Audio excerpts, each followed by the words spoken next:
नमस्कार एवरीवन। राधे राधे सभी को। राम राम। मैं विकास कुमार स्वागत करता हूं आपके अपने ऑफिशियल यूट्यूब चैनल एग्जाम 24 पे। उम्मीद करते हैं कि अब तक जो अपनी कक्षाएं क्लासें जो चल रही है उन सब में बहुत जोर शोर से आप तैयारी में लग गए होंगे।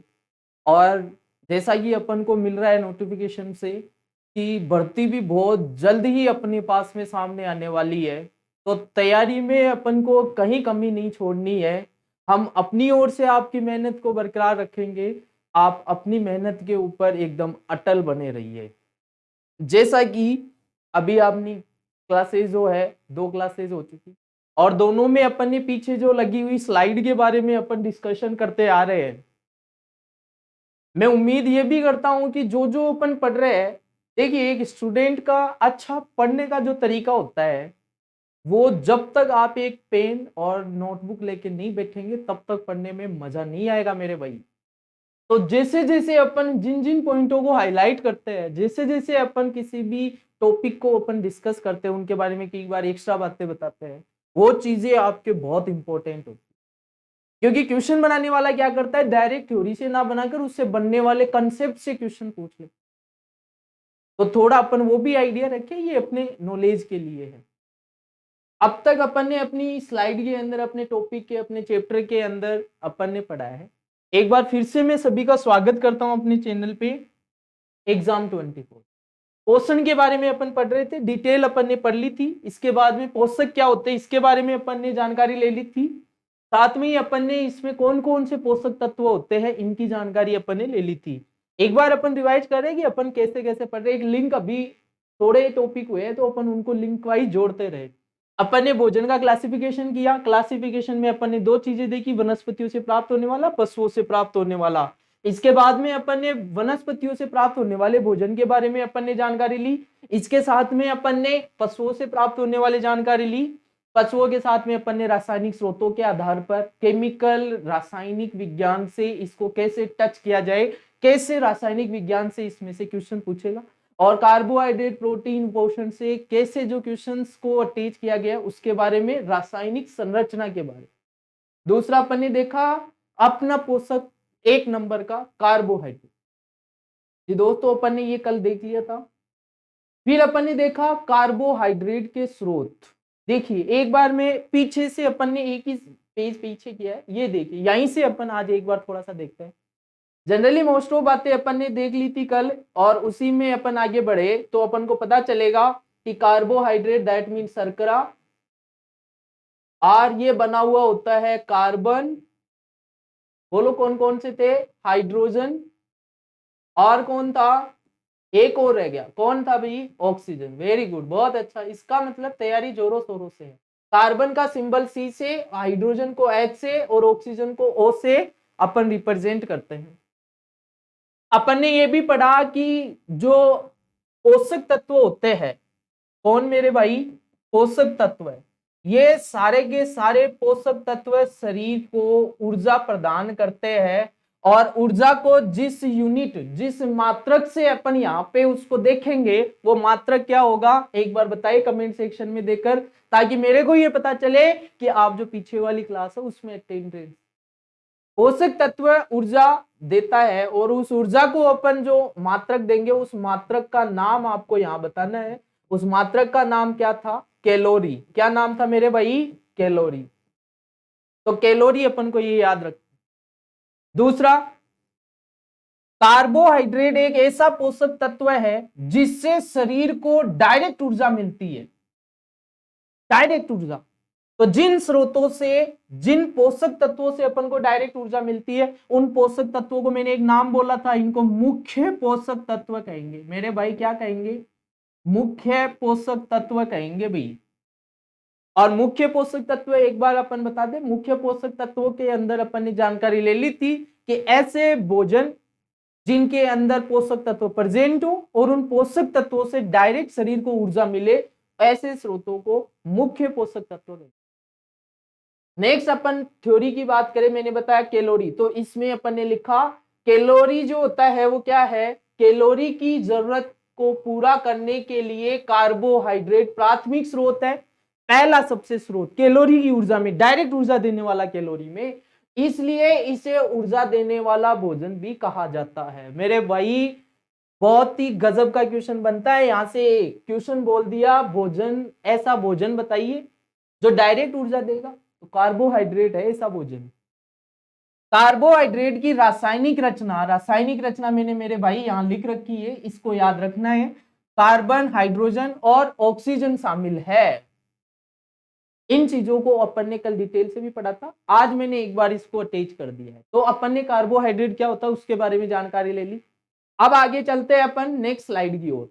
नेक्स्ट स्लाइड क्या कह रही है अपन को मेरे भाई, नेक्स्ट स्लाइड कह रही है कार्बोहाइड्रेट के स्रोत। सर आपने बता तो दिया कार्बोहाइड्रेट ये होता है, कार्बोहाइड्रेट इसी से बना हुआ होता है, कार्बोहाइड्रेट भोजन का प्राथमिक स्रोत भी है।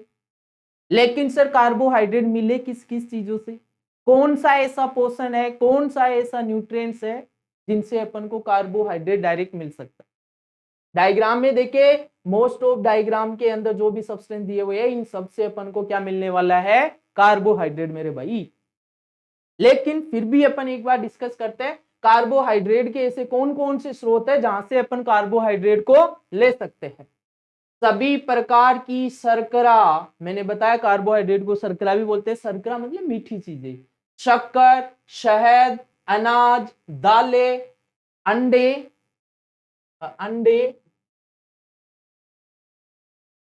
और कंद जैसे आलू, अरबी तथा शकरकंदी आदि कार्बोहाइड्रेट के महत्वपूर्ण स्रोत हैं। मेरे भाई जो भी चीजें अपन को खाने में मीठी लगती हो, ऐसी चीजें जैसे अपन ने शहद, अनाज, शर्करा, शकरकंदी, आलू, ये सारी चीजें अपन को मीठी लगती है। बोलते हैं ना, ये गाना भी चलता है, तब मीठो मीठो बोलनो रे जग में, मीठो मीठो रेवनो इस जग में। जब तक आप मीठे नहीं रहेंगे आप में एनर्जी कहां से आएगी। याद रख ले, कार्बोहाइड्रेट को एनर्जी चाहिए, डायरेक्ट एनर्जी मीठा बोलने से। मीठा बोलेंगे किस किस से, शर्करा, शक्कर, शहद, अनाज। देखते ना, जब भी कोई एक नाम मतलब पंचामृत, पंचामृत के अंदर मीठी चीजें शहद मिलाई जाती है।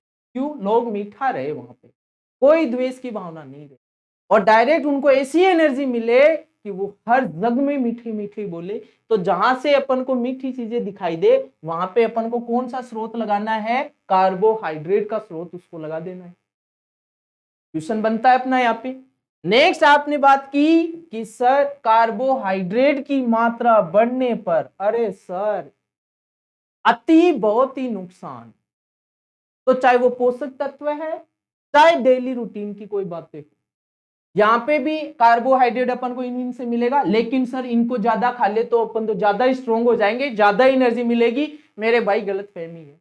क्यों रे, क्योंकि यहां डायरेक्ट लिखा हुआ है कार्बोहाइड्रेट की मात्रा बढ़ने पर बहुत सारी भयंकर बीमारियां अपन को देखने को मिलेगी मेरे भाई।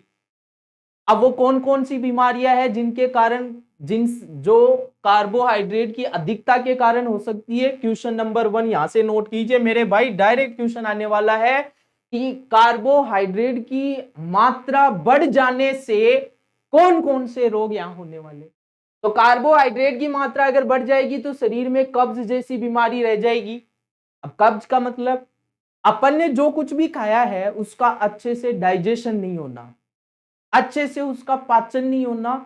अपन देखते जो अपन बाहर से जो भी पोषण लेते हैं, कई सारे पोषण तत्व अपन सॉलिड अवस्था में लेते हैं, फिर वो भोजन अपनी बॉडी में जाता है, अपने शरीर में जाता है। शरीर में बहुत सारी बायोकेमिकल रिएक्शंस होती है, रासायनिक क्रियाएं होती है, जिनके कारण वो जो पदार्थ अपन ने खाया है, जो पोषण अपन ने लिया है, उसको छोटे छोटे टुकड़ों में तोड़ के और एक लिक्विड बना दिया जाता है। तो उस लिक्विड का जितना अच्छा वो लिक्विड बनेगा, उसमें से उतना ही अच्छा पोषक तत्व निकालने में इजी होगा शरीर के पार्ट को। लेकिन अगर मान लो अपन ने कार्बोहाइड्रेट ज्यादा खा लिया, कार्बोहाइड्रेट की मात्रा बढ़ गई तो वो भाई साहब बॉडी के अंदर अच्छे से ब्रेक होगा ही नहीं, बहुत छोटे छोटे टुकड़ों में टूटेगा ही नहीं। तो उससे अपन को बॉडी के अंदर जो है गाढ़ापन आ जाएगा। वो जो बॉडी के अंदर अपन ने जो भी पोषण खाया है उन सब का गाढ़ापन आ जाएगा। गाढ़ापन आने से अपन को कब्ज जैसी समस्या हो जाएगी, फूड का अच्छे से डाइजेशन नहीं होगा, गैस्ट्रिक बन जाएगी, खाने में जो डेली रूटीन के वर्क वो ढंग से नहीं हो पाएंगे। साथ में भूख में विकार, मेरे भाई अगर कार्बोहाइड्रेट की मात्रा ज्यादा बन गई, भूख कम लगने लगेगी या फिर भूख बढ़ जाएगी। तो दोनों में से एक बीमारी बन जाए, चीजों भी खाते रहेंगे, भूख का पता ही नहीं चलेगा, जिससे मोटापा। सबसे भयंकर बीमारी आज जो देखने को मिलती है वो मोटापा, लेकिन पता ही नहीं है कैसे हो रही है, कार्बोहाइड्रेट से। आपने जनरली देखा होगा मोटे लोग जनरली रोटी कम कर देते, रोटी नहीं खाएंगे भाई, डाइट पे है हम तो। अरे वो डाइट यही तो है, समझ में आई है, उसने पोषण पढ़ा है, उसको पता है कार्बोहाइड्रेट। विके सर बताते हैं अगर कार्बोहाइड्रेट बढ़ गया तो मोटापा हो गया। तो मोटापा से छुटकारा पाना है, कार्बोहाइड्रेट की डाइट को कम करना पड़ेगा मेरे भाई। अरे अरे आगे आ, ये देख क्या है, जबकि इसकी कमी से, अरे ये भी गड़बड़ है। संतुलित आहार, अपन ने कल एक वर्ड लिया कि शरीर को ऊर्जा बनाने के लिए जितने पोषक तत्व चाहिए उतने ही दो, एक्स्ट्रा नहीं दो इसको। तो अगर इसको ज्यादा दे देंगे, मात्रा बढ़ा देंगे, तो ये वाले विकार होने वाले, कब्ज, भूख में विकार, मोटापा। लेकिन अगर मात्रा अपन ने कम कर दी मेरे भाई, तो प्रोटीन का ग्लूकोनाइगेशन अपगठन विघटन नहीं हो। देखो जनरली मैंने अभी बताया, बड़े बड़े जो अपन चीजें खाते हैं उनको छोटे छोटे टुकड़ों में तोड़ दिया जाता है, उसको बोलते हैं विघटन प्रोसेस। विघटन को अपघटन भी बोलते हैं। अपघटन बोल दो, विघटन बोल दो, या टूटना बोल दो। अपनी नहीं समझ में आ रहा है तो टूटना मतलब टूट रहा है। तो कोई भी भोजन अपन खाएंगे वो छोटे छोटे टुकड़ों में टूटेगा।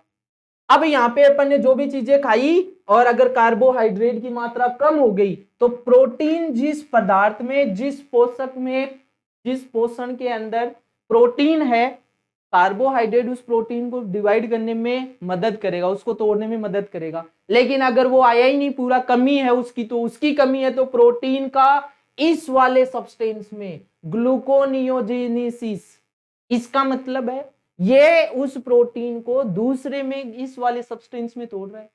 तो ये टूटेगा नहीं, टूटेगा नहीं तो क्या होगा, देखो प्रोटीन का ग्लूकोनाइगेशन में विघटन होगा, ये टूटने लगेगा। और ऊर्जा का कम होना, शरीर में ऊर्जा जितनी बननी चाहिए कार्बोहाइड्रेट उतनी बनेगी ही नहीं। क्यों नहीं बनेगी? क्योंकि कार्बोहाइड्रेट की अमाउंट कम हो गई।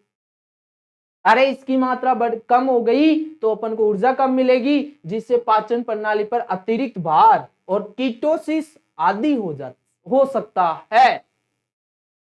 एक नाम आया भाई यहाँ पे, कीटोसिस। कीटोसिस क्या है सर? देखिए आगे वाली स्लाइड में भी अपन इसका डिस्कशन करेंगे। कीटोसिस एक वर्ड है, एक बीमारी टाइप से बोल सकते हैं, जो चीजें ब्रेक हो रही है उसमें कोई जो चीज बननी चाहिए वो ना बन के कोई दूसरा ही बन जाए, तो ये वाली बात आएगी। तो मैंने मेरे भाई यहाँ पे बहुत ही अच्छी बात बताई, कार्बोहाइड्रेट के स्रोत ये थे, इन कार्बोहाइड्रेट की मात्रा बढ़ जाएगी तो अपन को कब्ज, भूख में विकार, मोटापा हो जाएगा। और अगर कमी हो जाएगी, प्रोटीन जो है वो इसमें टूटने लगेगा, तो प्रोटीन से एनर्जी नहीं मिलेगी और ऊर्जा में क्या होगा, कम होगा। ऊर्जा का कम होना, पाचन प्रणाली पर अतिरिक्त भार बढ़ जाएगा, क्योंकि ये तो है नहीं, तो दूसरे वाले सब्सटेंस कार्बोहाइड्रेट जो जिसको ब्रेक करना था वो ऐसा का ऐसा ही रह जाएगा और उसका कोई पाचित नहीं होगा। और क्या होगा, तथा कीटोसिस आदि हो सकता है। कीटोसिस क्या होता है मेरे भाई, यहां से आगे वाली स्लाइड में चलते हैं। आप देखो गजब की स्लाइड आ गई। कार्बोहाइड्रेट के बारे में पहले अपन ने जनरल जानकारी ली, पीछे वाली स्लाइड में कार्बोहाइड्रेट कहां से मिलेगा, ज्यादा होगा अगर बॉडी में तो क्या विकार होंगे, कम होगा तो क्या विकार होंगे। और अब आ गया अपने पास में कि मानव शरीर के अंदर, मानव शरीर में कार्बोहाइड्रेट के क्या काम है। पीछे वाली अपन ने कम या ज्यादा के बारे में ही बताया।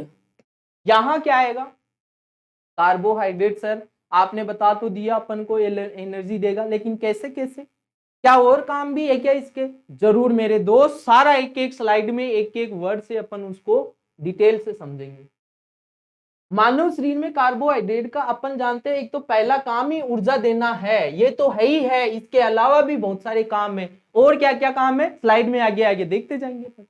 पहला काम देखो, सबसे पहले नंबर पे मैंने हाईलाइट करवाया है, ऊर्जा की आपूर्ति, एनर्जी, जिसको एनर्जी बोलते हैं। एनर्जी का डायरेक्ट कार्बोहाइड्रेट से कन्वर्ट होना शरीर में। कैसे? कार्बोहाइड्रेट के कार्यों के अंदर पहला काम क्या है? शरीर को ऊर्जा की आपूर्ति कराना, शरीर को जितनी ऊर्जा चाहिए वो ऊर्जा बनाने में उसकी मदद करना। कैसे कैसे करेगा ये मेरे भाई मदद? तो पहले देखते हैं, उत्तक ऊर्जा की जरूरतों को पूरा करने के लिए कार्बोहाइड्रेट का प्रयोग ग्लूकोज के रूप में किया जाता है। मेरे भाई मैंने बताया एक वर्ड शर्करा। शर्करा में क्या होता है? इसमें एक सब्सटेंस बनता है जिसको बोलते हैं ग्लूकोज। ये नाम तो सुना ही होगा। ये वो ग्लूकोज नहीं है जो डॉक्टर चढ़ा दिया कि सर ग्लूकोज चढ़ा के आए वो नहीं है मेरे भाई। ग्लूकोज अपने शरीर में बनता है और ये ग्लूकोज बनता है किससे? कार्बोहाइड्रेट से। किससे बनता है मेरे भाई? कार्बोहाइड्रेट, हाइड्रेट से। फिर क्या होगा सर? ये ग्लूकोज अपनी बॉडी में क्या बनाएगा? एनर्जी देगा, डायरेक्ट एनर्जी देगा, और वो बनी हुई एनर्जी से अपन काम कर पाएंगे। सर ग्लूकोज के बारे में और कुछ तो देखो, ग्लूकोज का केमिकल फॉर्मूले की बात करूं मैं तो ग्लूकोज का केमिकल फॉर्मूला आता है C6H12O6। बहुत ही गजब का क्वेश्चन यहाँ क्वेश्चन से बन रहा है। ग्लूकोज कार्बोहाइड्रेट का ही पार्ट है, इसी से बना है, और ग्लूकोज का रासायनिक रचना के आधार पर इसका फॉर्मूला, इसका सूत्र क्या होगा मेरे भाई? C6। सी क्या है यहाँ? कार्बन। कार्बन के तो कितने, मैंने बोला कार्बोहाइड्रेट कार्बन, हाइड्रोजन और ऑक्सीजन से बनेगा, और कार्बोहाइड्रेट का पार्ट कौन है? ग्लूकोज। तो ग्लूकोज भी किससे? कार्बन, हाइड्रोजन और ऑक्सीजन से। ग्लूकोज में कार्बन कितना? 6 कार्बन के परमाणु, हाइड्रोजन के 12 परमाणु, ऑक्सीजन के 6 परमाणु। ऐसे मिला के इसको पढ़ेंगे कैसे? C6H12O6। C6H12O6 से क्या है? ये ग्लूकोज का फॉर्मूला। समझ गए होंगे मेरे भाई ग्लूकोज क्या है?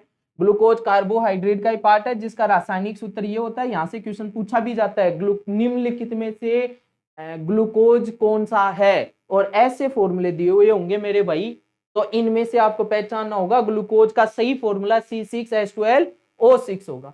तो बाद में अपन बात करते हैं, अपन को बोला कि उत्तक ऊर्जा की जरूरतों को पूरा करने के लिए कार्बोहाइड्रेट का प्रयोग ग्लूकोज के रूप में किया जाता है। कार्बोहाइड्रेट का प्रयोग, और क्या? यह दिमाग और नाड़ी उत्तकों के लिए एकमात्र ऊर्जा स्रोत है। मेरे भाई यहाँ एक वर्ड आ रहा है उत्तक, कमेंट में करके आप बताएंगे उत्तक क्या होता है? शाबाश शाबाश, बताइए। बहुत ही अच्छा, आंसर भी आने लग गया कईयों का तो डायरेक्ट ही सर उत्तक तो वही है क्या? कोशिकाओं का समूह है। क्या है? कोशिकाओं का समूह है। नेक्स्ट क्वेश्चन बन गया, कोशिकाएं क्या होती है? शरीर की सबसे छोटी से छोटी इकाई, शरीर की सबसे छोटी से छोटी इकाई। अब वो क्या बोल रहा है? अगर मान लो अपने शरीर में देखिए अलग अलग चीजों के लिए अलग अलग कोशिकाएं बनी है। शरीर में इतनी ढेरों सारे कोशिकाएं हैं जिनका प्रयोग यहां यूज हो रहा है। अगर अपनी बॉडी के अंदर सर के लिए देखें तो अलग उत्तक बने हुए, हाथ के लिए अलग बने, आंख के लिए अलग बने, अंदर जो हड्डियां है, जो बोन्स है, उनके लिए अलग उत्तक बने हैं। तो उन सब में से आया है यह दिमाग और नाड़ी उत्तकों। तो नाड़ी जो होती है, उन नाड़ी उत्तकों के लिए ये सबसे बढ़िया ऊर्जा का स्रोत होता है। कौन मेरे भाई? कार्बोहाइड्रेट। शरीर में ब्रेन के ऊपर प्रेशर ही बहुत ज्यादा है, उस प्रेशर को कम करने के लिए, प्रेशर, उस ब्रेन को सही से काम करवाने के लिए अपन को ऊर्जा चाहिएगी। और ऊर्जा कहां से? अच्छा कार्बोहाइड्रेट खाओ मेरे भाई, जितना शरीर को चाहिए उतना कार्बोहाइड्रेट खाओ, तो अपना दिमाग भी मस्त और अपन भी मस्त और ऊर्जा भी मस्त मिलने वाली है। उम्मीद करते हैं यहां से कोई डाउट रहा नहीं होगा। हाँ, कार्बोहाइड्रेट का पहला काम ऊर्जा देना। ऊर्जा कैसे कैसे देगा? ऊर्जा उत्तकों के लिए सबसे बढ़िया स्रोत है, जो किसमें देगा? ग्लूकोज की फॉर्म में। ग्लूकोज क्या होता है? C6H12O6। और क्या है? यह दिमाग और नाड़ी उत्तकों के लिए एकमात्र ऊर्जा स्रोत है। कॉम्प्लेन वगैरह, ड्राई फ्रूट्स वगैरह खाते हैं, क्यों खाते हैं वो? इसीलिए ताकि उन बच्चे का दिमाग ज्यादा चले। अरे बच्चे को गुलाब के दूध के अंदर अपन न्यूट्रिएंट्स वगैरह खिला रहे, उसमें लगभग क्या खिलाते? ड्राई फ्रूट्स खिलाते। और ड्राई फ्रूट्स में मैंने बताया कार्बोहाइड्रेट बहुत ज्यादा प्रेजेंट हो रहा है। कार्बोहाइड्रेट होगा तो वो क्या करेगा? दिमाग तेज करेगा। मम्मी बोलेगी बेटे को कॉम्प्लेन पिला। क्या पिला?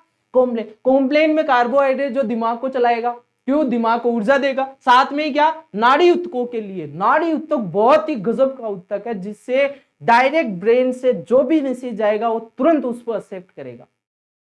आगे बात करते हैं। नेक्स्ट अपने पास में आता है मानव शरीर में कार्बोहाइड्रेट का नंबर 2 काम। तो पहला काम अपन ने देख लिया, नंबर 2 नंबर पे काम में आ जाओ। चलिए यह आया आवश्यक प्रोटीन को बचाना। मेरे भाई जो काम प्रोटीन करता है, अगर वही काम कार्बोहाइड्रेट कर दे तो उससे, अरे सर ये तो फायदा होगा। देखिए एक घर के अंदर अगर मान लो पहले एक ही महिला की शादी होती है और वो अपने ससुराल में जाती है, खाना बनाती है 10 लोगों का, बेचारी खाना बनाती जाएगी, रोती जाएगी, मेरे कर्म फूट गए, क्यों खाना बनाना पड़ रहा है। मम्मी के ही यहाँ अच्छी थी, पापा के ही यहाँ अच्छी थी, डायरेक्ट ऑर्डर देती थी, खाना सामने होता था। यहाँ तो बनाते बनाते बन गए खुद ही। थोड़े दिनों की बात और चेंज हुई। अब भाई साहब उस औरत ने अपने देवर के शादी करवा के और देवरानी ले आई। अब देवरानी ले आई तो भाई काम क्या हो गया? डिवाइड हो गया।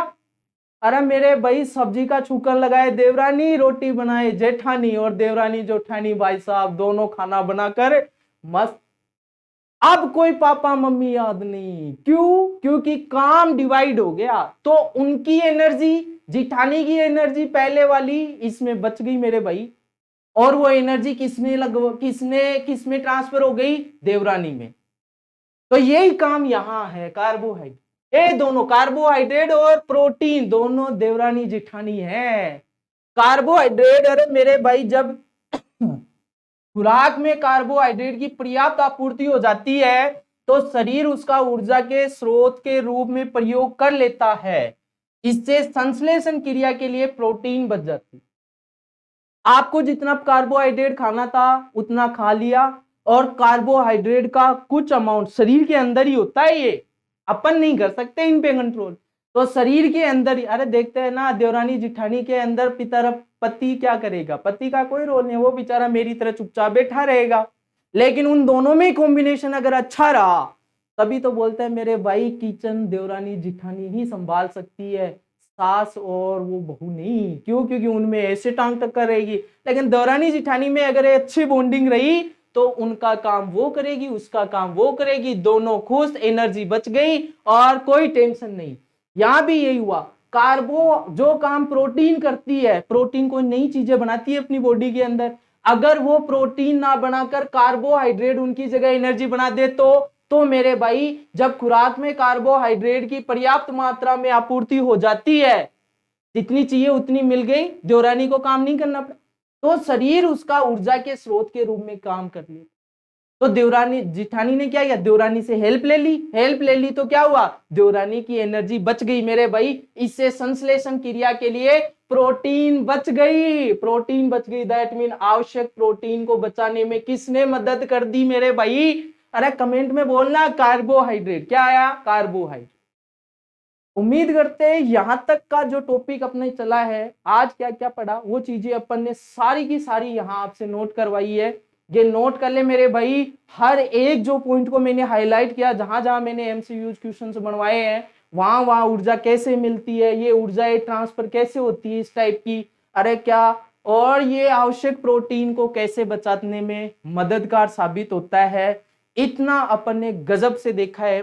नेक्स्ट स्लाइड में अपन कल बात करेंगे वसा का ऑक्सीडेशन, कि ये क्या होता है, वसा क्या होती है, कैसे वो काम करता है, ऑक्सीडेशन क्या है, ये नेक्स्ट वीडियो में। और नेक्स्ट स्लाइड देखेंगे अपन आंतरिक गतियों को आसान करना, बॉडी के अंदर जो नहीं दिखाई देने वाली जो क्रियाएं होती है उनको ये कैसे कंट्रोल करता है कार्बोहाइड्रेट, और कार्बोहाइड्रेट के बाद में अपना प्रोटीन। तो 2.2 स्लाइडों के साथ में कार्बोहाइड्रेट अपना कंप्लीट हो जाएगा। तब तक के लिए आप सभी को एक बार फिर इस एग्जाम 24 चैनल पे आपका हार्दिक स्वागत और अभिनंदन मेरे सभी साथियों को। जय हिंद, जय भारत, जय, धन्यवाद।